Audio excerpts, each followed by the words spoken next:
Je pense qu'il faut juste se rendre compte, être lucide que c'est un outil supplémentaire, mais il ne faut pas lui en faire dire trop non plus. Voilà. Et donc, je pense, moi, mon interprétation de cette courbe de publication qui atteint un sommet, c'est qu'on est peut-être arrivé, on a dit tout ce qu'on veut. Après, on peut continuer à faire plein de recherches et plein de choses, mais on a découvert énormément de choses, surtout ces derniers temps, ces dernières années, qu'on atteint peut-être un plateau. Ouais, mais c'est 2024, donc on n'a pas fini, on est qu'en mois de mars aussi, c'est normal. Donc, l'écho pulmonaire, la performance de l'écho pulmonaire a été confirmée par les études de Daniel Lichtenstein qui comparait sa performance en prenant le scanner thoracique comme gold standard. Et il a montré des très bonnes sensibilités, spécificités pour ce qui sont les 4 main patterns, qui sont les effusions, les épanchements pleuraux, les consolidations, le syndrome interstitiel et pneumothorax. Donc, confirmé chez l'adulte en prenant un bon gold standard qui est le scanner thoracique. Là, c'est chez l'adulte. Et ça, c'est chez l'adulte. Tout a été commencé chez l'adulte et ensuite on a extrapolé chez l'enfant. Et puis, à partir du moment où il a commencé à sortir ces articles, il y a beaucoup d'équipes qui ont commencé à publier beaucoup de case reports, beaucoup de petites histoires à droite, à gauche. Et puis, ça partait un peu dans tous les sens. Donc, les experts se sont réunis en 2010 ils sont réunis 3 fois. Il y a eu 28 experts de 8 pays qui se sont réunis 3 fois dans l'année et qui ont essayé de venir avec des recommandations pour standardiser un peu l'application de l'écho pulmonaire dans les différents services, toujours sur les 4 main patterns qui étaient le pneumothorax, le syndrome interstitiel, les consolidations et les épanchements pleuraux. Et il y avait des recommandations déjà qui ont émergé en pédiatrie et en néonate. Bon, pour résumer un énorme document, ce que cette recommandations ont montré, c'est que si tu compares l'écho pulmonaire à la radio de thorax faite sur le dos, de face, l'écho pulmonaire est plus performante que la radio pour diagnostiquer les pneumothorax, surtout les tout petits pneumos. Tu vois beaucoup plus les pneumothorax à l'écho qu'à la radio. Et même à la radio, parfois, quand tu as des doutes, tu n'es pas sûr, c'est énorme, ça peut être beaucoup plus important à l'écho. Donc, c'est vraiment un outil très sensible pour les pneumothorax. C'est supérieur aussi pour le syndrome interstitiel parce que ça ne dépend pas de la quantité de rayons que tu envoies, de la pénétration, etc. Tu quantifies, tu as un élément que tu peux quantifier. Et pour les épanchements pleuraux. Pour ce qui est des consolidations, c'est-à-dire atélectasie, infection, des recrutements, tout ça, tout ce qui entraîne une consolidation du poumon, c'est aussi performant que la radiothorax, sauf chez les patients ventilés, chez lesquels ils ont démontré qu'en fait, d'avoir une consolidation visible à l'écho, tu pouvais la localiser, est-ce qu'elle était plus antérieure, plus postérieure, est-ce que ça ressemblait plus à une pneumonie ou une atéletasie obstructive. Donc, tu pouvais donner la nature de cette consolidation beaucoup mieux, de façon plus performante que la radio de thorax. Donc, c'est supérieur à la radio. Là, c'est toujours chez les adultes. Patients ventilés. Ouais. Mais ça, c'était valable adulte, mais depuis, ça a été validé chez l'enfant. Depuis. Mais à cette époque-là, c'était nous, chez Anderlecht, on a commencé depuis quand? Nous, le pneumothorax, ça a été dans les années 2000. Enfin, 2000. L'étude Lucie, elle devait être en 2016-2017 pour le pneumothorax, on va en parler après. Tout ça, tu vas voir les études chez les nouveau-nés après dans la dernière fois, la prochaine fois, à Nader.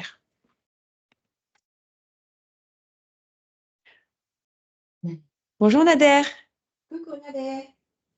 Non. Est-ce que tu nous entends?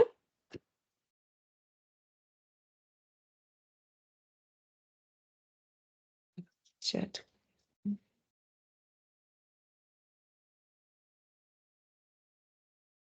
Tu nous entends, Nader? Mon micro. Je vais peut-être. Je vais texter.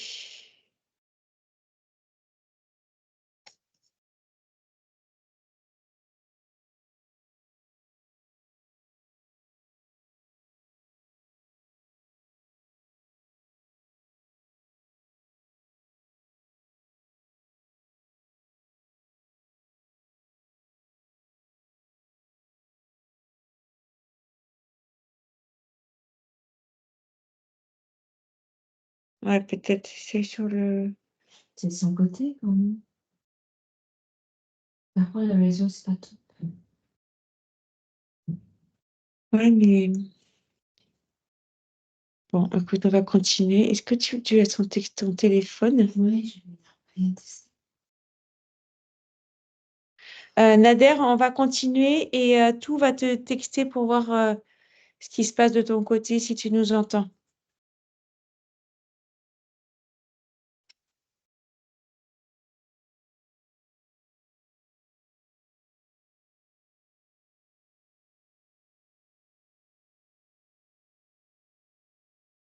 Tu nous entends, Nader?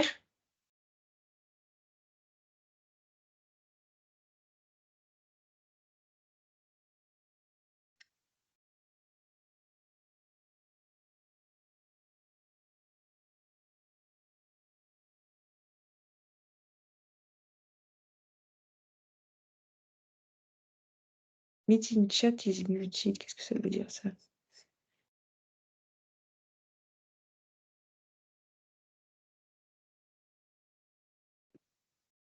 Ah, oui, il nous entend. C'est bon. Ok, on continue.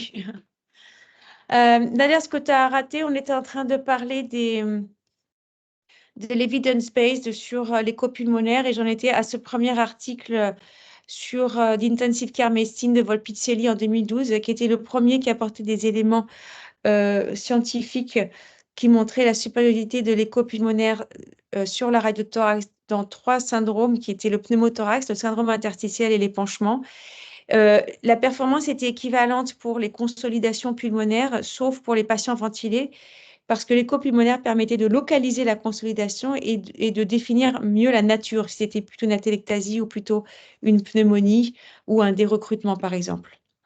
Ensuite, en 2020, il y a l'ESPNIC qui a publié des recommandations, des guidelines pour dire voilà dans quelle pathologie et dans quelles circonstances on vous recommande d'utiliser le point of care ultrasound. Donc, ce n'est pas seulement l'écho pulmonaire, là, c'était le cœur, le poumon, l'abdomen, le cerveau et les cathéters. Donc, c'était un groupe de gens, bon, j'en connais pas mal. Ce sont des gens qui ont émis beaucoup de recommandations, mais la critique principale, c'était que ça manquait de côté d'application pratique. C'est-à-dire qu'ils disaient qu'il faut l'utiliser dans tel domaine, telle circonstance. Mais parfois, notamment pour le cœur, c'était complètement irréaliste. Ils proposaient, par exemple, de faire en point of care ultrasound, d'utiliser la méthode Simpson pour mesurer la performance cardiaque. Donc, parfois, ça manquait un petit peu d'attitude pratique et c'est pour ça que ça n'a pas été si bien adopté par tout le monde. En tout cas, pour le poumon, il disait que l'écho pulmonaire pouvait être utile pour faire la différence entre une MMH et une DRT, pour diagnostiquer la pneumonie chez l'enfant ou chez le nouveau-né, pour diagnostiquer le syndrome de détresse respiratoire aiguë, l'inhalation méconiale, une bronchiolite virale, les pneumothorax, les épanchements pleuraux, l'œdème pulmonaire et aussi dans certaines procédures comme l'aspiration à l'aiguille ou l'insertion d'un drain thoracique. Et puis ensuite, C'est juste c'est la syndrome interstitielle, mais ça peut être ça peut être tout, ça peut être le canal artériel qui a un débit pulmonaire. Non, pas l'hémorragie pulmonaire, parce que l'hémorragie pulmonaire, c'est un syndrome alvéolaire plutôt. Oui. Donc, c'est plutôt tout ce qui est œdème pulmonaire cardiogénique, l'excès de fluide, d'administration de liquide, la dysplasie bronchopulmonaire, un canal qui chante trop, avec un hyperdébit pulmonaire.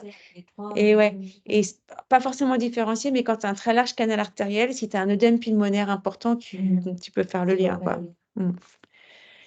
Et puis ensuite, récemment, c'était l'année dernière, les Américains ont un peu montré le chemin en disant voilà comment il faut faire.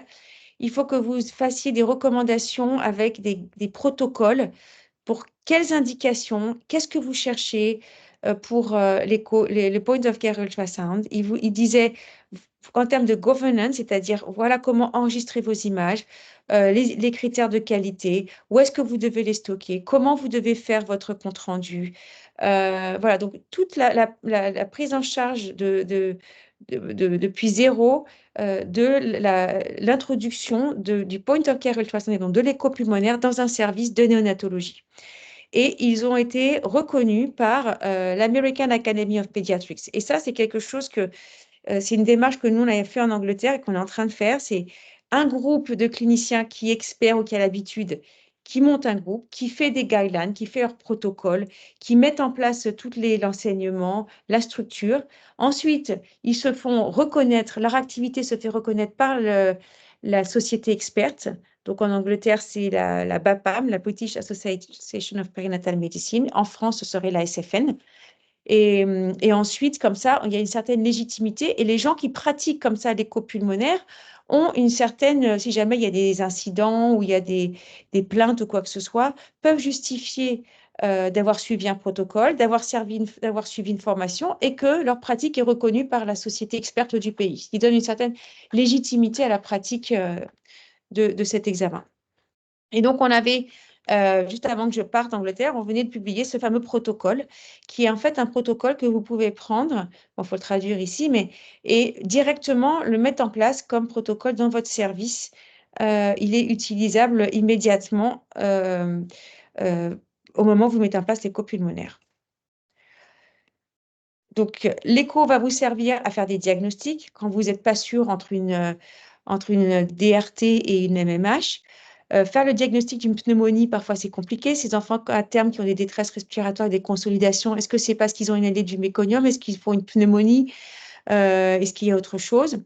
Donc, un outil diagnostique, un outil fonctionnel en réa, je l'ai beaucoup utilisé pour guider le recrutement pulmonaire parce que parfois on met les bébés à 5 ou 6 ml kg de volume courant avec une pipe assez arbitraire, finalement on les met tous à 5-6, mais on ne sait pas vraiment si c'est la bonne PEP pour ce patient, si c'est la bonne driving pressure, on dit ça, la pression. Bon, bref, les bonnes pressions qu'on utilise. Et finalement, probablement que chaque patient, chaque pathologie a besoin d'une personnalisation un petit peu de sa ventilation mécanique. Et l'écho pulmonaire, en vous montrant région par région comment recruter chaque aire du poumon, est vraiment une bonne aide diagnostique pour adapter votre ventilation. Fonctionnel aussi parce que c'est très utile, notamment quand vous drainez un pneumothorax et que vous êtes, par exemple, en épreuve de clampage, plutôt que de faire des radios répétées, eh ben, vous suivez l'évolution du point pulmonaire qui est la jonction entre le poumon normal et là où il y a la poche d'air. Eh ben, vous regardez si quand vous clampez, le pneumo se réaccumule ou au contraire ne bouge pas. Ça vous évite de faire des radios de contrôle. Ça permet aussi, en termes de procédure, quand vous intubez, de vérifier que la sonde d'intubation est en place, que votre drain est bien dans la plèvre, dans la zone pleurale, etc. C'est un examen qui est très rapide. Quand vous avez l'habitude, ça ne vous prend pas plus de 2 minutes, 2-3 minutes. Quand vous commencez, plutôt 8-10 minutes. Tout le monde a un appareil d'écho déjà dans la réa ou dans la néonate. Donc, normalement, il n'y a pas de problème d'accessibilité et on peut utiliser n'importe quelle sonde, même si certaines sont privilégiées. Ça n'irradie pas le bébé. On n'a pas besoin de bouger le bébé.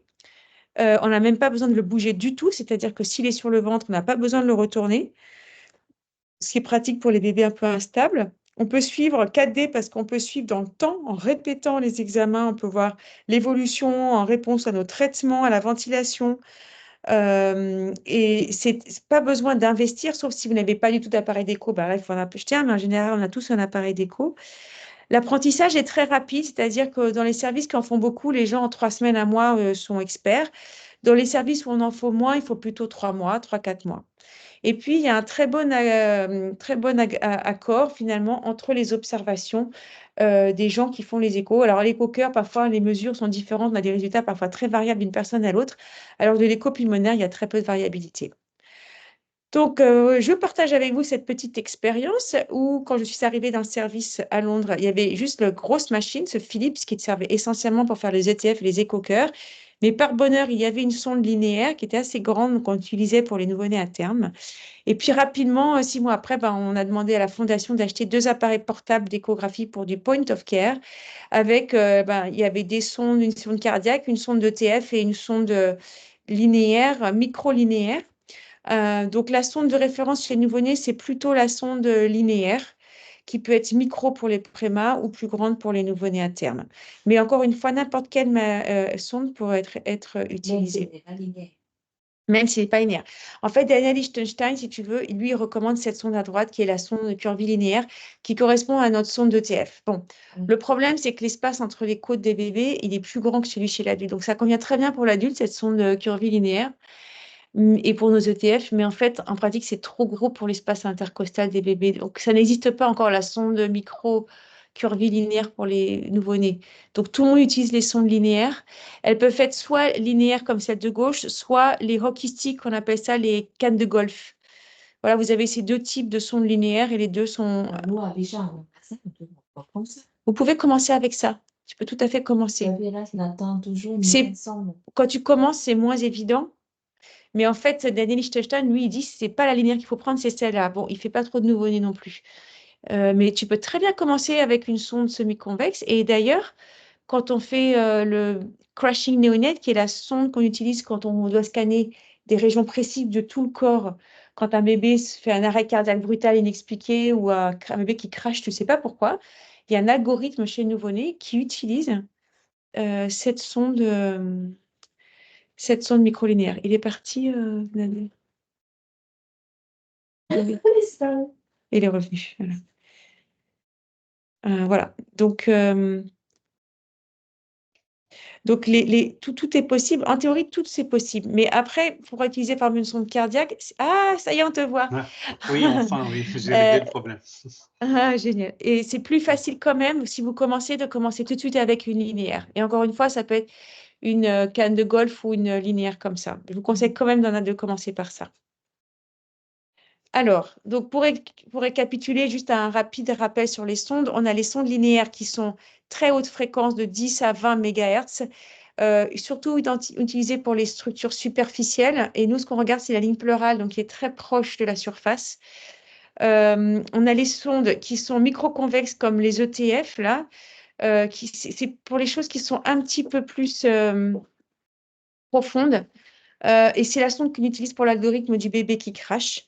Et enfin, la sonde semi-convexe, c'est plutôt les sondes abdominales. Mais ces deux dernières sondes-là, semi-convexes et microconvexes, on les utilise parfois pour regarder le diaphragme, qui est une structure plus profonde, ou quand vous avez un très gros épanchement pleural profond, vous voulez voir à quelle profondeur il est, ou quand vous avez une consolidation qui prend presque tout le lobe pulmonaire, vous avez besoin d'aller voir assez profond.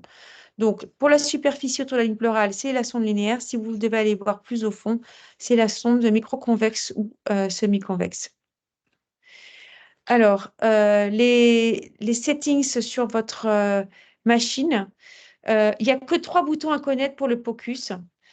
La première, il faut d'abord bien choisir sa sonde. Donc, sélectionnez la sonde haute fréquence. Quand vous avez des sondes multifréquences, vous prenez la haute. Ensuite, il y a la profondeur. Donc ça dépend de vos machines, mais il faut juste que vous sachiez où elle se trouve sur vos machines. La profondeur recommandée pour les copulmonaires, c'est 3 à 4 cm. Ensuite, le gain pour avoir une image homogène avec une ligne pleurale visible, mais qui ne brille pas trop, et des côtes qui soient visibles, pas dans le noir. On utilise aussi beaucoup pardon, je viens là sur le TGC que vous voyez ici, c'est pour régler le gain par région sur toute votre image. Et ce qui est important, c'est que vos boutons soient bien alignés. Si vous en avez un qui est décalé, ça peut créer un faux artefact de ligne 1 et vous donner une mauvaise interprétation. Donc, il faut bien qu'il soit aligné. Et enfin, la focale. Alors, les appareils G, je vais te montrer une image, il faut que l'image soit homogène. Mais tu sais, parfois, j'ai vu des gens avec des cannes Tu peux, oui, parce que si tu as des régions qui sont trop blanches sur ton image et d'autres trop foncées, tu veux homogénéiser ton image. Il faut juste que ton image soit homogène. Il les bouge comme ça parce que tu ne sais pas pourquoi cette structure, les ondes traversent très bien, donc c'est tout noir, et puis d'autres, elles moins bien, donc c'est plus blanc. C'est des difficultés de pénétration des ondes. Et donc, quand c'est pas homogène, tu peux bricoler ça pour avoir quelque chose de présentable, quoi. Bah, moi, si je vois bien, je ne touche pas ça. Si tu touches bien, il n'y a pas besoin. Ouais. Et la focale, donc, ça veut dire où est-ce qu'on va concentrer les rayons pour avoir une meilleure définition dans une région d'intérêt. Donc, notre région d'intérêt, ce sera la ligne pleurale. La majeure partie des appareils d'écho, enfin, c'est surtout GE, a une autofocale. Donc, on ne peut même pas la régler. Mais si vous utilisez des Philips ou autres, Mindray, vous pouvez régler la focale, donc sur la ligne pleurale.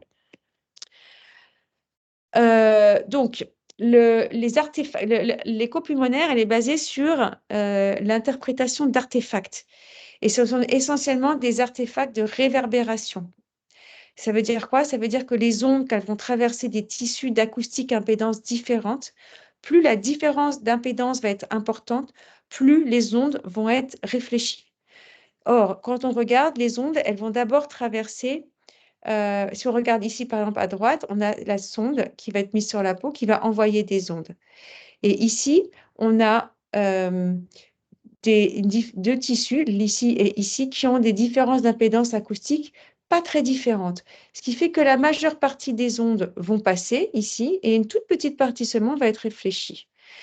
Ce qui se passe dans le poumon, c'est que ici, vous avez tout le tissu sous-cutané qui est de nature hydrique et ici, vous avez l'air. Donc, vous avez, comme vous pouvez voir sur le tableau, une très grande différence d'impédance acoustique. 400 pour l'air et plus de 1 million pour les tissus. Donc, cette grande différence d'impédance acoustique va faire que la majeure partie des ondes vont être réfléchies sur la ligne pleurale et repartir vers la sonde. D'accord? Donc, quasiment toute l'énergie revient à la sonde. Et c'est ça qu'on va interpréter, c'est ces artefacts de réverbération qui sont à 99% de réverbération dans l'écho pulmonaire contre un peu moins 40% pour les tissus et l'os. Donc, comment on interprète tout ça? Donc, ça, c'est une image d'écho pulmonaire avec les structures à identifier, on va voir après, les côtes, la côte supérieure, la côte inférieure. On a positionné la sonde verticale sur le sternum. Là, je vous montre avec ma main, verticale sur le sternum. Donc, vous avez une côte au-dessus, un petit trou où vous verrez la plèvre et la côte en dessous. Donc, la côte ici, la plèvre là et la côte en dessous. On reverra ça encore un peu mieux après. Donc, les ondes ici vont traverser les tissus sous-cutanés qui sont de nature hydrique, être réfléchies à 99% vers la sonde. Pour les côtes, c'est un peu moins, 40%, mais vous avez quand même une certaine réverbération. Donc, le poumon, il va se situer dans cette zone, entre les deux côtes, et c'est cette zone qu'on va interpréter, qui s'appelle la zone de Merlin. Et derrière chaque côte, quand c'est ossifié chez le nouveau-né à terme, on va souvent avoir une ombre, parce qu'une partie de ces zones vont être réfléchies et l'autre va être absorbée par l'os. Donc, souvent, en arrière des côtes ossifiées, on ne voit pas. Par contre, chez le préma qui n'est pas ossifié, qui est encore cartilagineux, on voit très bien à travers les côtes. Voilà, c'est l'avantage. Les adultes sont très jaloux de nos échos pulmonaires. Donc, quels sont vos réglages de base? Donc, vous avez pris la bonne sonde, haute fréquence, vous posez sur votre patient, vous avez identifié les côtes et la ligne pleurale. Comment vous allez faire tout de suite votre premier réglage avant de commencer l'examen? Vous mettez la focale au niveau de la ligne pleurale. Ensuite, vous réglez la profondeur à 3-4 cm. Vous réglez le time gain compensation, c'est les petits boutons sur le côté pour avoir une image uniforme. On n'enregistre que des vidéos, donc pas d'image fixe. Ce sont des vidéos qui vont faire 3-6 secondes de long. Et le reste, on fera ça plus tard quand vous serez plus habitué. C'est des petites choses qui vont améliorer considérablement la qualité de votre image. Déjà, si vous avez tout ça, c'est bien. Que les vidéos, parce que les Oui. images fixées, c'est pas Non. contribuable. Non. Pourquoi? Parce que le premier élément que tu regardes sur une écho pulmonaire, c'est de vérifier que la plèvre viscérale glisse le long de la plèvre pariétale. Et ça exclut un pneumothorax. Donc, on est obligé d'avoir des vidéos.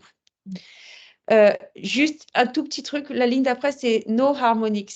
Donc ça, c'est quand même important. Quand vous m'avez votre représentant G qui vient chez vous, par exemple, quand il vous dépose l'appareil d'écho, vous lui dites, faites-moi, s'il te plaît, une application poumon. Et dedans, il ne faut pas d'harmonique. Les harmoniques, c'est des techniques propres au software qui permettent de purifier l'image et de la rendre, les images anatomiques, de les rendre beaucoup plus belles et d'enlever plein d'artefacts. Mais nous, on va interpréter que des artefacts. Donc, il ne faut surtout pas les enlever. Donc, il faut tout de suite demander à votre représentant, Philippe, J, autre, de bien les laisser dans l'application poumon. Alors, comment on scanne? Donc, si votre bébé est sur le dos, ben, vous le laissez sur le dos. On fait toujours des scans verticaux, c'est-à-dire, ben, comme vous voyez que la sonde, là, ici, ben, donc la côte, un trou, la côte, un trou, la côte, voilà. Et quand on veut explorer un petit peu, par exemple, si j'ai une consolidation, ben, si j'ai une consolidation ronde comme ça, j'aurais envie de savoir la limite supérieure, inférieure et puis latérale. Donc, on peut aussi horizontaliser la sonde pour la mettre entre les côtes pour avoir une meilleure vision 3D de l'image. Alors, on scanne 3 régions de façon on a découpé le thorax des bébés en 3 régions. Et ces 3 régions sont limitées par 2 lignes, qui sont la ligne axillaire antérieure ici et la ligne imaginaire axillaire postérieure ici. Tout ce qui est antérieur à la ligne axillaire antérieure, ça va être les régions antérieures, et il va y avoir la région supérieure ici et la région inférieure ici.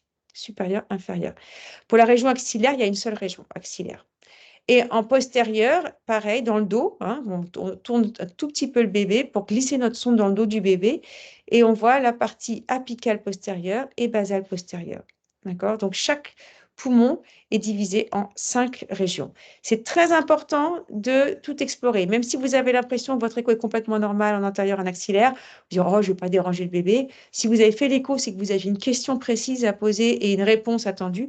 Donc, faites toujours toute l'écho et pas seulement une partie. Parce que quand vous faites une radio de thorax, vous voyez tout le poumon et pas seulement une partie. Voilà.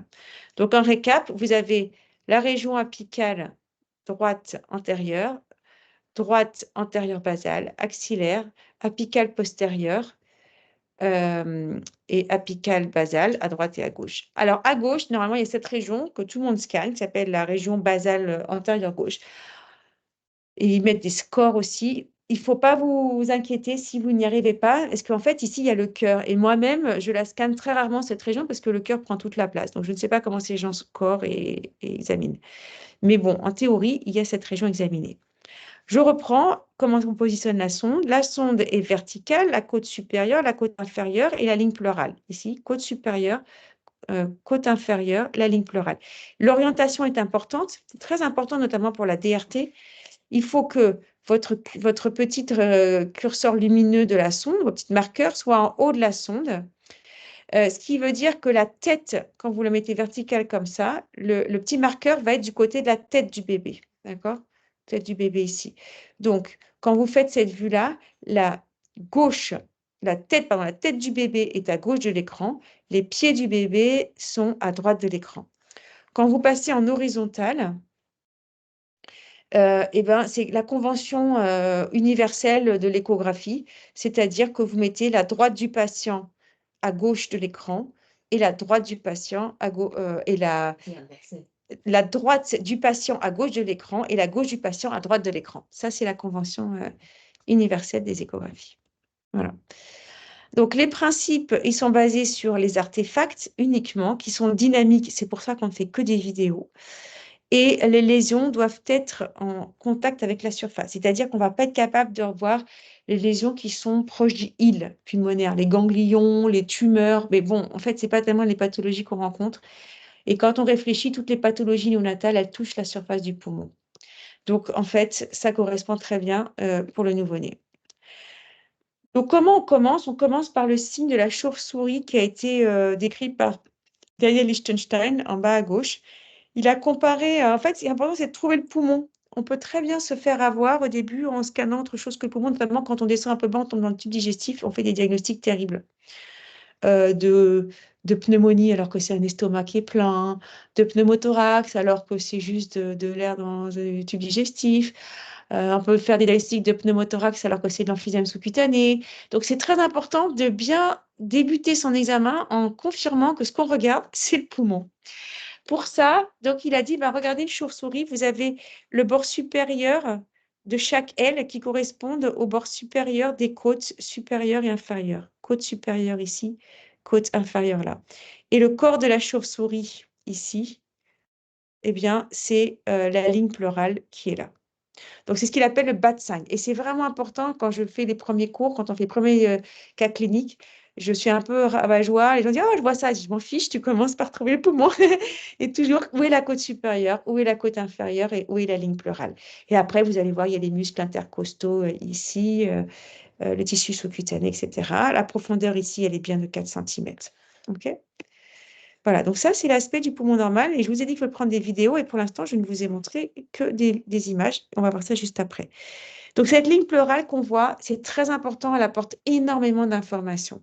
Elle doit être très fine, régulière. Et c'est le point de départ de votre échographie. Il faut vérifier qu'elle glisse.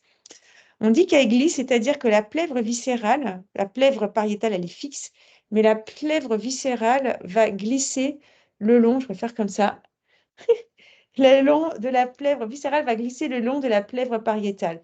Et si elle glisse, ça veut dire que les deux plèvres sont bien en contact l'une de l'autre, et rien que ça élimine le pneumothorax. Ok. Donc c'est pour ça qu'il faut apprendre au début à voir ce glissement pleural.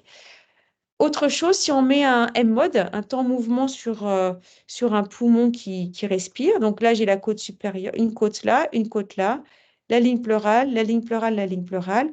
On met le curseur sur la ligne pleurale et on voit une image qu'on appelle l'image de la plage et de la mer. Avec en haut, ben, vous voyez, c'est la mer, c'est calme, c'est la paroi thoracique qui ne bouge pas. Et en dessous, ça, c'est toutes les vibrations qui sont liées au glissement du poumon. C'est surtout le glissement de la plèvre viscérale le long de la plèvre pariétale qui crée cet aspect granuleux et c'est le sable. Ok. Si vous regardez bien, il y a des endroits où c'est petit, bon, là, ça granuleux, puis là, il y a des moments où ça frétille un peu plus, là et là. Et ça, c'est le lung pulse, c'est-à-dire c'est la transmission des battements cardiaques à la plèvre. Voilà. Et c'est important parce que la plèvre viscérale, si vous voyez ces petites secousses-là, des battements du cœur qui sont transmis à la plèvre viscérale, ça veut dire que votre plèvre viscérale n'est pas décollée et donc que vous n'avez pas de pneumothorax.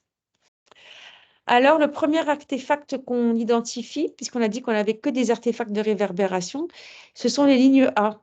Les lignes A, ce sont des lignes que vous allez voir donc là, vous avez la ligne pleurale, la côte supérieure, côte inférieure, la ligne pleurale, et en dessous, vous allez avoir des lignes statiques horizontales qui sont toutes séparées d'une même distance. Ok. Donc, par définition, je répète, elles sont horizontales, elles sont statiques, et ce sont des réverbérations de la ligne pleurale.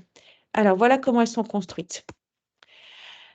Vous envoyez des ondes qui vont traverser le premier tissu sous-cutané, qui vont être réverbérées à 99%, repartir vers votre sonde, qui va récupérer un peu de ces ondes, mais une grande partie va repartir. Donc, votre sonde, elle a d'abord envoyé des ondes et elle les a vues se réfléchir à 99%. Ça donne l'image de la ligne pleurale. Okay. Mais comme certaines ondes qui reviennent vers la sonde vont repartir vers la ligne pleurale et revenir ensuite vers la sonde, ça va créer la distance, le temps, c'est la distance. Donc, cette onde-là, elle va mettre 2 fois plus de temps que celle-là pour revenir. 2 fois plus de temps, ça veut dire 2 fois plus loin. Et donc, ça va créer cette deuxième ligne ici. Okay. Et ainsi de suite. Là, celle-là, elle va mettre 3 fois plus de temps, donc 3 fois plus loin. Donc ça, c'est la troisième ligne, qui est en fait la deuxième ligne A. Ligne pleurale, première ligne A, deuxième ligne A. Et donc, ce que ça veut dire, c'est que vous avez un poumon qui est plein d'air, parce que 99% des ondes qui arrivent sur le poumon sont réfléchies. OK? Voilà. Nader, tu l'as déjà eu ce truc, ce topo, toi, hein? Oui, je pense en anglais. Eh oui, c'est pour ça que tu es là. Oui, j'ai eu en anglais. J'ai vu, mais en anglais, c'est pas évident. C'est moins évident. D'accord, tu m'interromps hein, si tu veux, quand tu veux. Et là, vous voyez cette ligne pleurale qui glisse, là, vous voyez des petits grains, comme si vous avez des petits insectes qui marchent sur la ligne pleurale. Vous voyez ces petits grains? Eh bien, c'est ça le glissement pleural. Et ça, c'est absolument indispensable pour signaler qu'il n'y a pas de pneumothorax. Alors, voilà encore un autre aspect. Vas-y, tu veux l'utiliser? Ouais, je reviens en arrière. Ah, attends. Dis-moi. Je vois le glissement. Tu vois les glissements, là? Regarde, si je suis ça, là. Ouais, c'est là. Et puis, C'est les big cams, ça. en fait, c'est les... Tu vois, ces petits trucs, là, ces petits points blancs qui sont sur la ligne et puis qui se déplacent avec. Et puis tu vois, cette ligne pleurale, elle frétille. Alors, regarde, là, tu vas mieux voir peut-être sur mon ordinateur. Tu vois, ça frétille, là. C'est pas un truc fixe, Le ça granule. le point blanc qui bouge. Voilà, c'est ça. Les petits trucs blancs qui bougent. C'est comme si tu avais des petits insectes, des petites fourmis qui se déplaçaient sur la ligne pleurale. Comment? Allez, à côté, vous êtes ensemble. Ouais, on est à côté. Merci de t'être joint à nous, ça nous fait plaisir. Et donc, encore une autre image, parce qu'il faut en voir plein au début pour s'habituer à ce petit glissement. Donc, je redis, côte supérieure, côte inférieure. Et vous voyez la différence, cette côte-là? Ben, ça frétille pas, ça bouge pas, ça. Et regardez le glissement ici. Vous voyez la différence entre l'image, la ligne sur la côte et la ligne sur la plèvre quand elle glisse.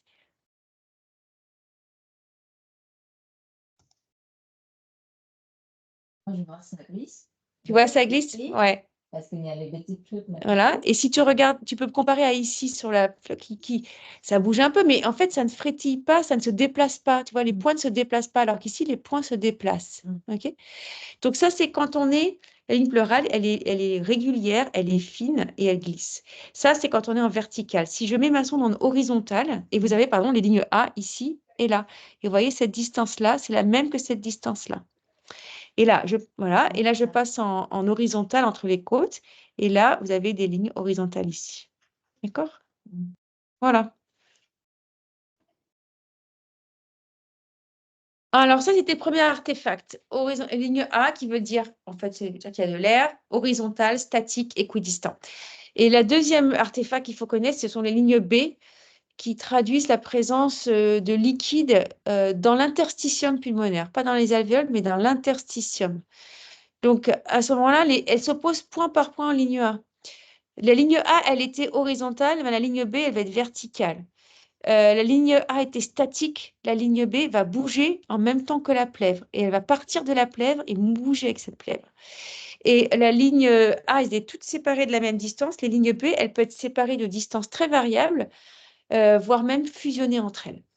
D'accord? Et elle, au contraire, elle veut dire il y a de l'eau dans l'interstitium pulmonaire et ça va être le symptôme, le signe qui va permettre de signer le syndrome interstitiel. Comment elles sont formées, ça, ça vous intéresse, ça c'est un poumon normal. Bon, très bien, on a vu les multiples réverbérations qui remontent jusqu'à la sonde.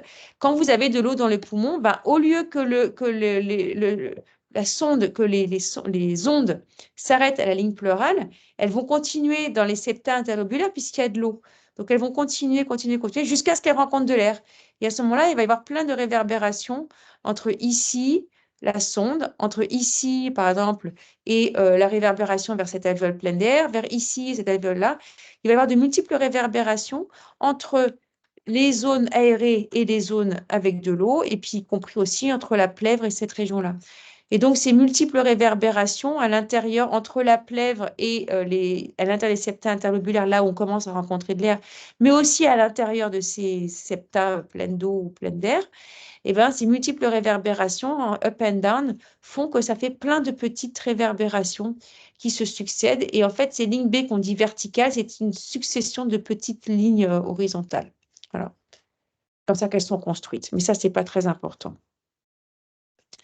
Donc, quels sont les 4 critères? Voilà à droite une ligne B. Vous voyez, elle part de la ligne pulmonaire, elle descend. Donc, les 4 critères constants, c'est qu'elle naissent toujours de la ligne pleurale, elles bougent avec la ligne pleurale, elles sont hyper échogènes, elles sont bien définies. Oui, je peux vraiment définir, là, elle va de là à là, ma ligne B.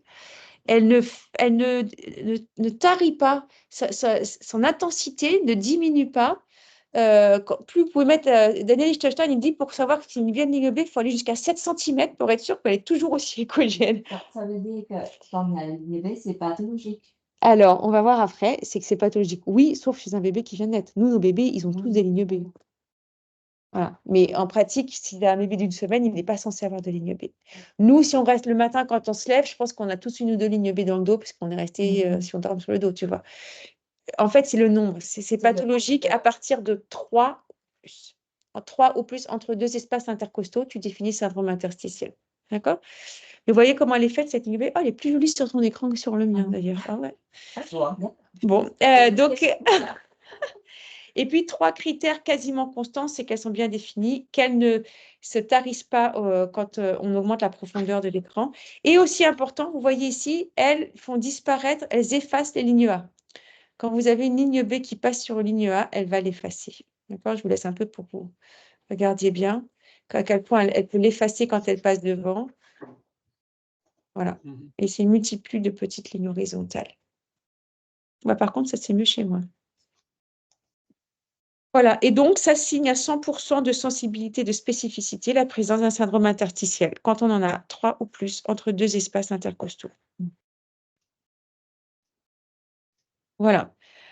Autre aspect, ça, si vous prenez la sonde semi-convexes, d'accord? Parce que vous voyez, la sonde ici, elle est semi-convexe.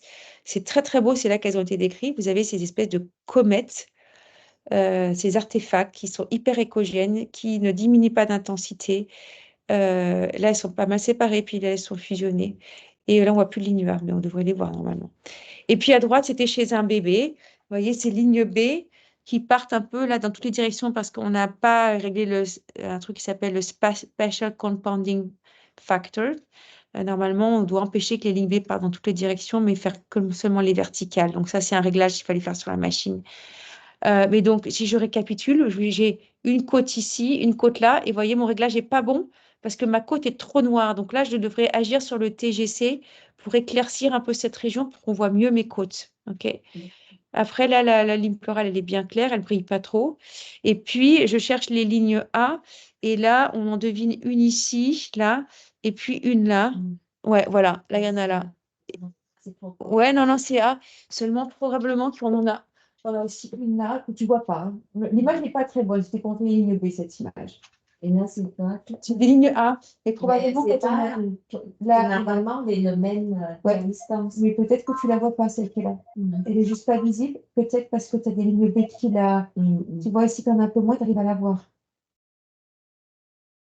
Mais ça, c'est bon. C'est une image très pathologique, ça. On est déjà un peu dans la pathologie. Donc après, comment va se construire toute la pathologie? Ben, c'est très simple. Toute la pathologie de l'écho pulmonaire va être basée sur le ratio entre l'air et l'eau. Parce qu'on a vu que l'air crée un artefact qui est la ligne A. L'eau crée un artefact qui sont les lignes B dans l'interstitium. Quand vous avez de l'eau qui est non seulement dans l'interstitium, mais qui va remplir les alvéoles, c'est ce qu'on appelle le syndrome alvéolaire, et ça va donner les consolidations, où le poumon va être remplacé par un tissu homogène. Et puis, quand vous n'avez plus que de l'eau, eh ben, ce sont les épanchements pleuraux. Et ça, c'est tout le résumé de la pathologie pulmonaire à l'échographie. Quand vous n'avez que de l'air, que de l'air, que de l'air, c'est le pneumothorax, vous n'avez que des lignes A. Quand vous êtes à un poumon normal, ben, le poumon glisse et vous avez 98% d'air.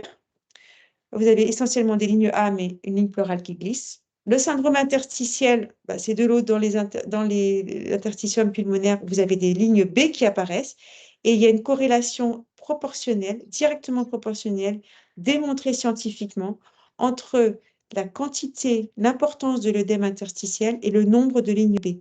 Et c'est pour ça que c'est très utile, notamment comme, par exemple, on donne des diurétiques. On veut voir si le traitement est efficace.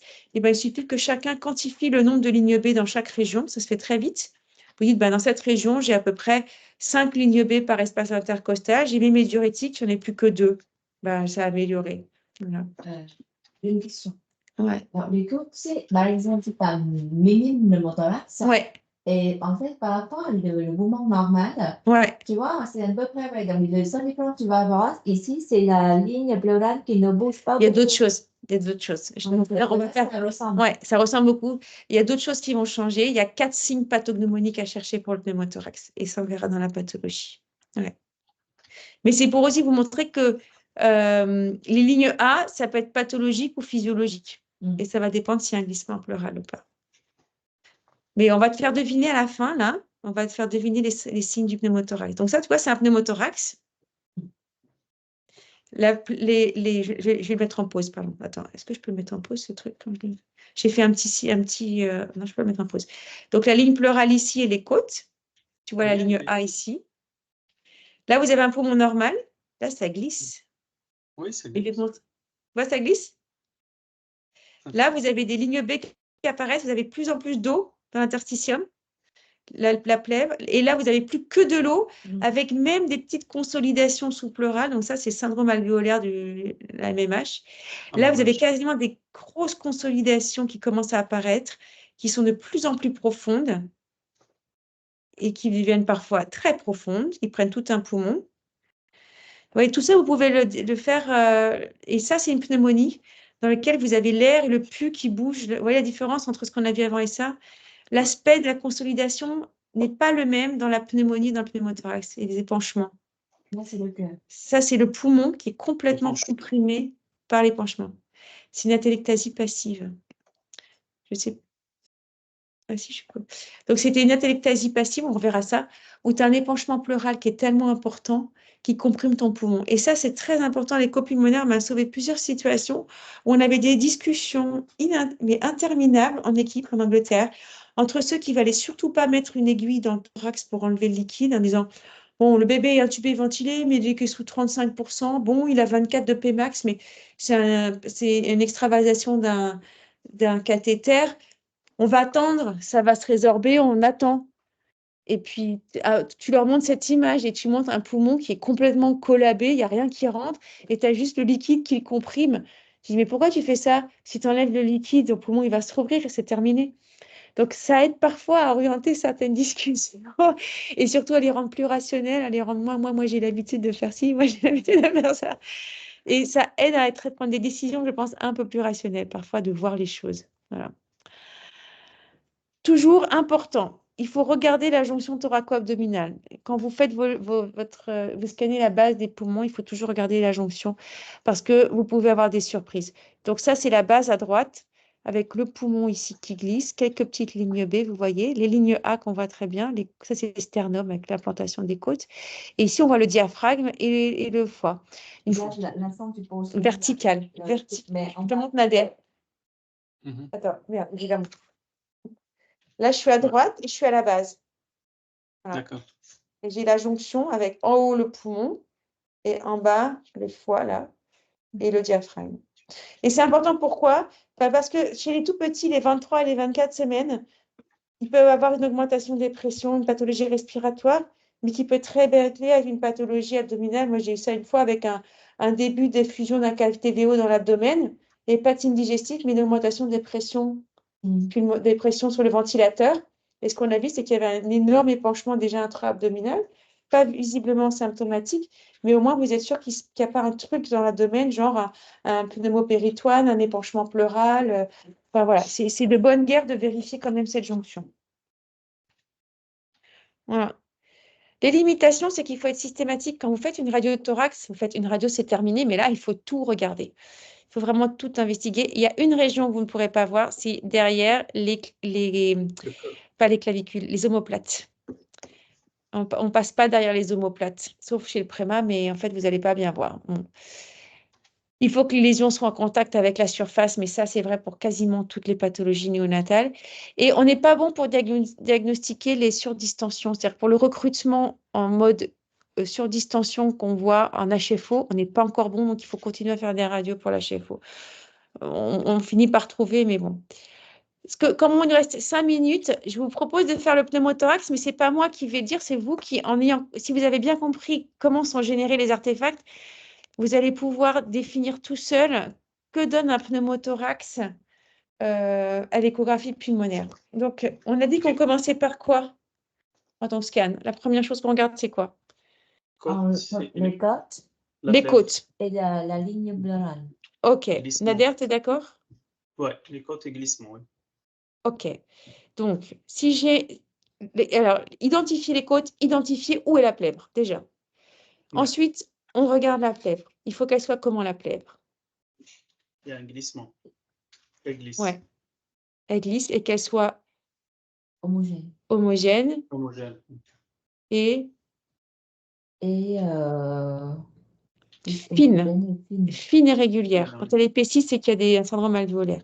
Mais c'est quand tu ne mesures pas l'épaisseur, comment Non, ouais, il y en a qui ont mesuré, qui ont fait des très belles publications là-dessus, mais c'est inutile. C'est l'impression. C'est l'impression. Il faut faire plusieurs pour avoir une Oui, ce que je t'ai montré, tu verras quand elles sont pathologies dans les MMH, c'est épaissi. Donc, glissement. OK. Qu'est-ce que vous allez voir dans un pneumothorax? Absence de ligne B. Ah ouais, mais on n'a pas encore ligne B. On a dit qu'il fallait qu'on voit les deux côtes, la plèvre fine, régulière et qui glisse. OK? Première chose. La plaie, ça ne bouge pas. Voilà. Glisse pas. Donc, première chose, alors que tu commences et que tu cherches une ligne pleurale fine, régulière qui glisse, tu vas trouver une ligne fine, régulière, mais qui ne va pas glisser. Et pourquoi elle ne glisse pas? Il y a de l'air. Il y a de l'air entre les deux plèvres, donc elles ne peuvent pas glisser l'une contre l'autre. OK. Est-ce que vous avez des lignes A? Oui. Trop même. Trop? Non, tu en as normal. D'accord. Ouais, tu as des lignes A. Mais absence Parfait. de ligne B. Ouais.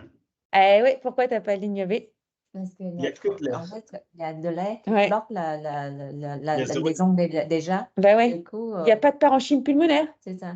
On- Mais bah, ça dépend si tu as un petit pneumothorax normal. Alors, Pas beaucoup. alors, si tu scannes au-dessus du pneumothorax, Mais pas toujours.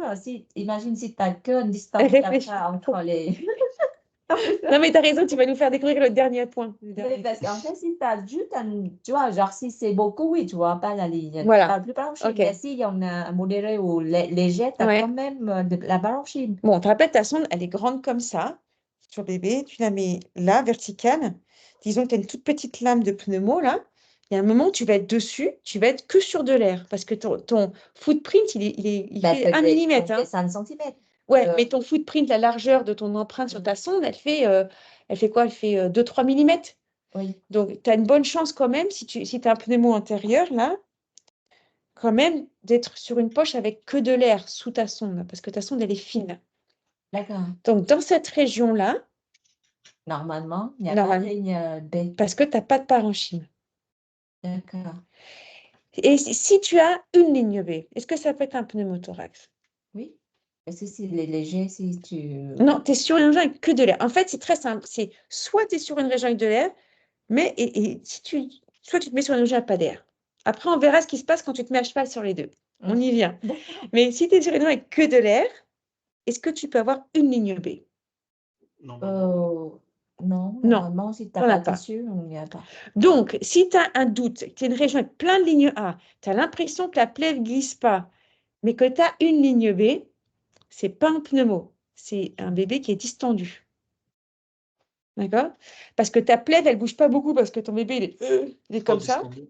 très distendu. Donc, ta plèvre, tu n'es pas sûr. Au début, vous n'allez pas être sûr que ça glisse. C'est pas facile au tout début, tu vois. Oui, mais donc, du coup, ça veut dire si tu as la ligne B, tu peux éliminer directement Oui, l'autre. 100%. Mais moi, en fait, moi, ce que je ne comprends pas, parce qu'en fait, tu vois, que ça dépend, en fait, quand tu as le degré de moteur, tu vois, genre, si tu as un petit truc. Oui, je vais te montrer, c'est pour ça qu'on va venir après. Je comprends ce que tu veux dire. Donc, Oui. ce que Stu est en train de nous décrire, c'est quoi, Nader? C'est le... Je ne l'ai pas Parce que tu entendu. peux voir quand même. Qu'est-ce qu'elle nous décrit là? Cette jonction entre le poumon normal et le poumon pneumothorax? Ah, le point pulmonaire? Voilà, elle nous est en train de nous Point décrire pulmonaire. le point pulmonaire, Le point qui est le pulmonaire. 4e signe qui confirme à 100% de spécificité que c'est ton pneumothorax. C'est-à-dire que tu ne peux pas dire que c'est un pneumo tant que tu ne vois pas la jonction entre ce poumon normal qui glisse Ouais. et le poumon qui est décollé. Il faut Parce trouver que ce sinon, point. tu Ouais. peux avoir un truc qui est juste une distension importante. D'accord. D'accord? Donc voilà comment ça, à quoi ça Il y a ressemble. un autre. Ouais, dis-moi. Il y a un autre signe, c'est le code à barre en mode 1. Voilà, tout à Toi, fait. tu es plus avancé que moi. Oui, mais parce qu'il a déjà eu en anglais. On va lui montrer. Tu vas lui expliquer d'ailleurs, comme ça on va voir si tu as bien compris. Donc, qu'est-ce qui se passe dans le pneumo? Tu as ta côte supérieure, ta côte inférieure, la ligne pleurale fine et régulière. Tu ne vois pas ça, hein, tu ne vois pas cette ligne. Tu vois juste qu'il y a une ligne blanche là. Mais comme ta plèvre est décollée, ton footprint, il est petit comme ça, hein, il ne va être pas plus grand que ça. Donc, ce que tu me décris, c'est si tu te mets là, toi, tu t'es tout de suite mis là à cheval. Ah, je vais te mettre à cheval. Mais en pratique, ta sonde, ton footprint est tellement petit que tu vas être un moment que dans l'air Ouais. et un moment que dans le poumon normal. Et que tu vas devoir démontrer qu'il y a une jonction. D'accord? D'accord. Donc, quand tu es à cet endroit-là, Ça, c'est évident. évident. Alors, redis-moi les signes que tu sois sorte de là en 100%. C'est une plèvre. Ça va être quoi la définition ici? La plèvre Il ne glisse pas. qui ne glisse Qui pas. glisse pas, il n'y a pas la ligne B. Ouais, et tu vois la ligne A. que des lignes A. J'ai que des lignes A. OK. Si je me mets là, regarde, j'ai des petites lignes B, j'ai un glissement pleural, je peux quand même avoir quelques lignes A parce qu'il y a de l'air. Ouais. Et donc, tout ça, c'est première chose, comme on a dit, on commence l'écho en disant « Ah, je regarde ma côte, ma ligne pleurale. Ah, elle ne bouge pas. Je suspecte un pneumothorax. Ah, D'accord. est-ce que j'ai bien. C'est important d'être dans cette séquence-là et pas l'inverse, sinon tu fais des grosses bêtises. Est-ce que j'ai des lignes A? Oui, j'ai que ça. Est-ce que j'ai des lignes B? Non. Tu vois, il faut faire toute cette démarche. Ah, donc j'ai une plèvre qui ne glisse pas avec que des lignes A, pas de lignes B. Je suspecte un pneumothorax et je vais avoir 100% de confirmation et ce sera mieux qu'une radio si je trouve ce point pulmonaire. Retourner, par exemple, c'est mon truc, que si t'es l'image de avant, là, tu vois, c'est les trucs avant, là, l'image. attends. Ouais. Voilà. Donc là, c'est évident. Là, on n'a pas ligne Ouais. B, ça ne bouge pas, et il y a ligne A. Ouais. Et là, si tu as une petite, là, tu as ici. Oui, c'est ça. C'est exactement ça dont on parle. Est-ce qu'on Voilà. peut mesurer cet espace-là pour surveiller? C'est objectif pour mesurer l'étendue du pneumothorax? Oui, tout à fait. Ce que tu fais, c'est que ton décollement, je vais te faire une fois de plus sur moi. Ton décollement, il va toujours commencer, il va partir de là, et puis il va se déplacer. Tac, tac, tac, tac. Il se déplace, d'accord? Donc, la sévérité du pneumo, par expérience, les pneumos très bien tolérés, en fait, ce qui va te quantifier, c'est où se trouve ton point pleural, où se trouve ton point pulmonaire, pardon. Où se trouve cette jonction? On va prendre, aller regarder. Tu vois, ici, il est là. Là, ça glisse, là, ça glisse pas. Ton point, il est là. Donc, on va apprendre à localiser ce point pulmonaire. Tant qu'il est antérieur à ta ligne axillaire antérieure, c'est généralement, ils sont bien tolérés et tu n'as rien à faire. Mais tu vas voir que quand ils descendent en arrière de la ligne axillaire antérieure, par exemple là, en général, ceux-là, tu as besoin de les drainer, de les exsuffler. Et les tensions, c'est quand les pneumothorax sous tension, c'est quand tu as le point qui est derrière. Et dans ces cas-là, tu n'as plus qu'un petit moignon de poumon qui est accroché au île. Donc, c'est la localisation de ton point pulmonaire qui va te permettre de quantifier ton pneumothorax. Ta décision d'intervenir, elle ne change pas, elle est clinique. C'est la tolérance clinique du patient. Ça ne change pas. Ce n'est pas votre écho qui va dire. Mais ça va vous conforter et probablement vous aider par exemple, quand vous drainez, vérifier que votre point pulmonaire remonte bien. Quand vous clampez, vérifier que le point pulmonaire ne redescend pas. Enfin, tu vois, tu vas suivre l'abondance de ton pneumothorax sur la position de ton point pulmonaire. Et donc, c'est à ce moment-là que vous allez passer de temps en temps en horizontal. Parce que c'est plus facile si votre point pulmonaire il se déplace comme ça. Moi, ce que je fais, c'est que je passe en horizontal. Et comme ça, là, je vois le poumon décollé. Là, je vois le poumon normal. Et au milieu de mon écran, j'ai ma zone de décollement. Donc, c'est plus facile. Et vous le mettez au milieu de votre sonde. Comme ça, vous pouvez bien suivre la localisation. Voilà. Donc, et après, on arrêtera ça. Ça, c'était un cas clinique. C'était une de mes chefs de clinique. C'était sa première écho, tu vois. On était en réa un soir. On n'avait plus de place. Et j'avais un bébé en réa qui allait très, très bien. On voulait le mettre en soins, le mettre dans les pré-sortants. Il était né à terme en contexte de méconium à la naissance, et puis ils avaient aussi aspiré un peu de méconium sous les cordes vocales, mais il avait été extubé à 2 heures de vie, il respirait très bien, il était juste polypnéique à 80 par minute, mais une bonne saturation. Et je lui avais dit, avant de le mettre dans les pré-sortants, quand même, on va lui faire une écho pulmonaire. Alors, est-ce que tu veux nous dire ce que tu vois en haut à gauche? Donc, là, en fait, c'est déjà ça, c'est là, c'est la ligne A. Alors, on commence par chauve-souris. Chauve-souris. Là, la ligne pleurale. Non. Ici. Non. Là, pardon, là. Oui. La ligne pleurale. Voilà. Les côtes d'abord. Les côtes d'abord. Alors, ce que tu montres, ça, c'est une réverbération de côtes. Les côtes, elles sont plus haut. Ici. Elles sont là. Là, tu as une côte. Mais Tu as une côte. On coupe. Ouais, tu les coupes. D'accord. Tu es verticale, là. Tu les coupes. Donc, ça, c'est une côte. Ça, c'est une côte. OK. La ligne pleurale, tu la mets où? Ouais, elle la met là. Et là, ici, là, en bas, c'est. Alors là, c'est. Alors, est-ce qu'elle est fine et régulière, cette ligne pleurale? Oui. Ouais, elle est fine et régulière, ouais. Un petit peu moins là. Hein, ça a l'air plus granuleux ici. Est-ce qu'elle glisse? En partie. Ah. Là, qui glisse là. Ouais, vous voyez que ça glisse là? Et là, ça glisse pas du tout. Alors, le gros avantage, parfois, c'est pas facile de voir une ligne pleurale qui glisse, mais on a un gros avantage, nous, chez nouveau-nés par rapport aux adultes, c'est que les bébés, les pneumothorax, c'est généralement les premiers jours de vie, et c'est le moment où ils ont encore des lignes B de la naissance. Donc, en fait, ça nous aide énormément pour le diagnostic de pneumothorax, parce que ça t'aide à voir que le glissement, et puis une ligne B exclut le diagnostic. Puis tu vois, c'est bizarre d'avoir un endroit où tu as plein de lignes B, puis tout d'un coup, plus rien. Tu vois, ça statique, c'est très silencieux là. Ouais. Tu Ouais. vois, La ligne 1, c'est ça, là là et là. et là. Voilà. Et là, c'est quoi la ligne là en dessous, la C'est ligne- autre chose. C'est des petits artefacts aussi qui n'ont aucune signification. Parce que là, il ne faut pas les interpréter. Et il y a des gens qui disent que c'est des lignes A, ils n'ont rien compris. Ce n'est pas des lignes A. Mais on s'en fout. On s'en fiche. C'est une autre variété d'artefacts. Voilà. Et donc ensuite, donc ça, on est antérieur droit. Bon, donc j'ai un point pulmonaire, on appelle ça qui est antérieur droit. Je dis, bon, bah, ça va, c'est pas un gros pneumo. Je descends un peu plus en axillaire pour vérifier que mon poumon glisse bien, que je n'ai pas de pneumo en axillaire. Qu'est-ce que tu en penses? Nader, tu en penses quoi? Ici, je vois un glissement au milieu Ouais. et par la suite, sur l'autre, Là, on reste là, hein. Donc, la côte supérieure, la côte la côte inférieure, inférieure. Et là, il y a un glissement il y a un entre glissement. les Est-ce deux. qu'elle est fine et Il y a des régulière, ta lignes ligne B. pleurale? Ouais, et il y a des lignes B. Il y a des lignes Ok, B, mais elle nickel. n'est pas tout à fait fine, un peu épaisse, mais c'est Et bon. ouais. À la Donc, en limite, fait, ça te dit quoi? Ça veut dire, on apprendra plus tard qu'une ligne pleurale irrégulière, c'est des petites consolidations sous-pleurales. Et ça veut dire que d'accord. ce bébé, il a probablement inhalé un tout petit peu de méconium. D'accord. Ah, on peut faire un syndrome alvéolaire, C'est un inhalation. signe que tu as des petites condensations alvéolaires.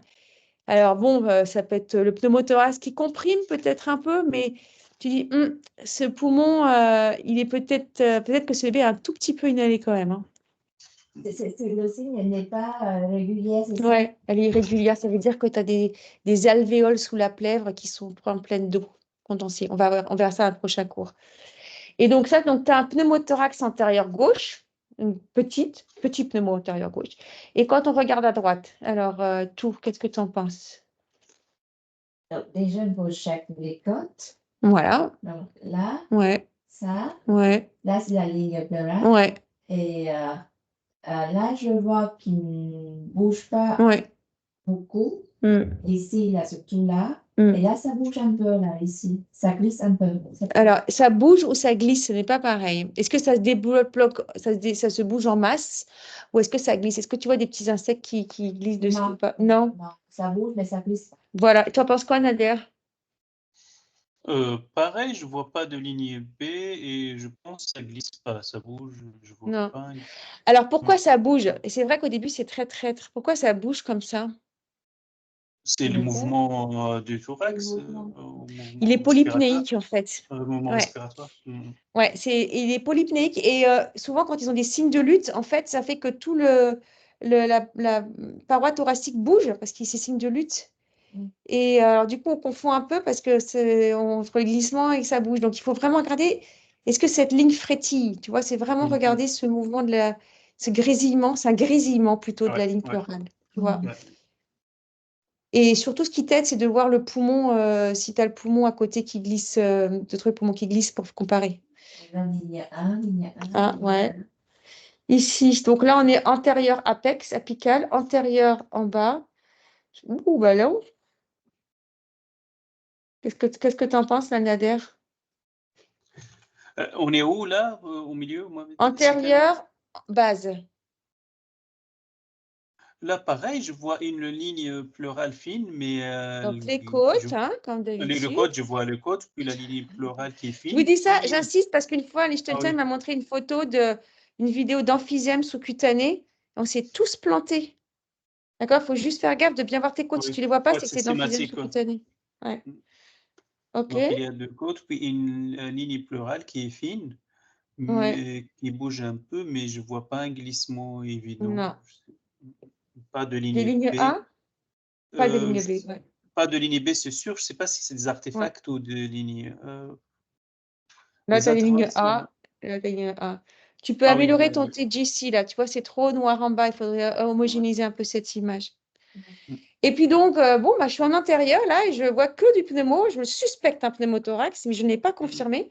Et c'est en me mettant un petit peu plus latéralement, là, je ne l'ai pas écrit, mais je me suis mis un tout petit peu plus en latéral. Tu vois, tu commences à voir le côté point. latéral là, du poumon. Ouais. Là, c'est la ligne belle. Ouais. Là, on Ta voit ligne un pleurale est glissement. comment? Ouais, tu vois le glissement, hein? Glissement Les lignes évident V. par rapport aux autres. Oui. Ouais. Et on voit le Voilà, et point. donc c'était un double pneumo antérieur. avec quand même une ligne pleurale irrégulière. Donc, moi, je n'ai pas envoyé ce bébé au pré-sortant. Je m'en fous. Celui-là, je le garde toute la nuit en surveillance. On n'a rien fait et le lendemain, tout était rentré dans l'ordre. Mais j'ai pas eu le courage de le mettre au pré-sortant. J'ai préféré garder Auréa, quoi. Et vous n'avez pas traité. Non, on n'a rien fait du tout. Et tout Mais- est rentré dans l'ordre 12 heures plus tard, le lendemain matin. Au-dessous de la ligne qui ne glisse pas, tout ça, c'est des artefacts. Il y a quelques lignes qui sont un peu... Non, à droite. Là, ici, là, tu as la Oui. ligne A. Ligne Ils sont A. trop Et ces trucs rapprochés. au-dessus, c'est pas des... Non, c'est des C'est d'autres ça, des artefacts. qu'on a dit que... Ce sont des artefacts de réverbération aussi, hein, mais ils ne s'appellent pas D'accord. ligne A, c'est tout. Parce que la distance entre les lignes, c'est pas aussi proche, Voilà. c'est ça. Ouais. Il faut que cette distance-là soit Soit la même que ok. celle-là, la Ouais. même que celle-là. Après, oui, c'est des artefacts de réverbération, mais je ne suis pas sûre qu'ils aient un nom. C'est autre chose. Voilà, on a fini notre première session. Déjà. Merci beaucoup. Et on merci, fera les Amélie. pathologies la semaine au prochain cours, le 5 avril. D'accord? D'accord. Donc là, on a repris. Donc, et concernant l'utilisation de l'écho pour les drains, je pense, ou pour la sonde d'intubation, tu vas Ouais. le faire. C'est prévu aussi ou non? Ouais, Parce c'est que- prévu aussi. Là, je reprends à zéro. Ah, d'accord. Ah, c'est un nouveau cycle, ça, d'accord. Tu vois, je Ok. refais un tourné à zéro. Un nouveau année, d'accord. Ok, ok. Donc, Et la semaine c'est quoi prochaine, le on prochain fera les rendez-vous? Ouais, sur le un 5 prochain. avril, on fera les pathologies. Ensuite, je ferai une session avec que des cas cliniques pour ancrer les choses. Et puis ensuite, on fera les cathéters, on fera son intubation, les drains et tout ça. C'est tous les mercredis ou tous les vendredis? Non, je peux pas faire de façon régulière. Je me base un peu sur le D'accord. planning. D'accord. Chaque fois, Tu c'est vois. d'accord. Ok, c'est clair. Et donc, je vous les donne un peu, 2-3 semaines à l'avance. Ok. D'accord? Très C'est bien. Merci Alors là, beaucoup. on a enregistré celle-là. J'ai enregistré celle-là, si vous voulez. Elle va être, je les enverrai à Ouais. tout le monde. Oui, Merci. c'est très bien. Je vais l'arrêter l'enregistrement, ça me fait penser. Parce que là. Oups. Stop recording. Voilà. Donc, je vais pouvoir le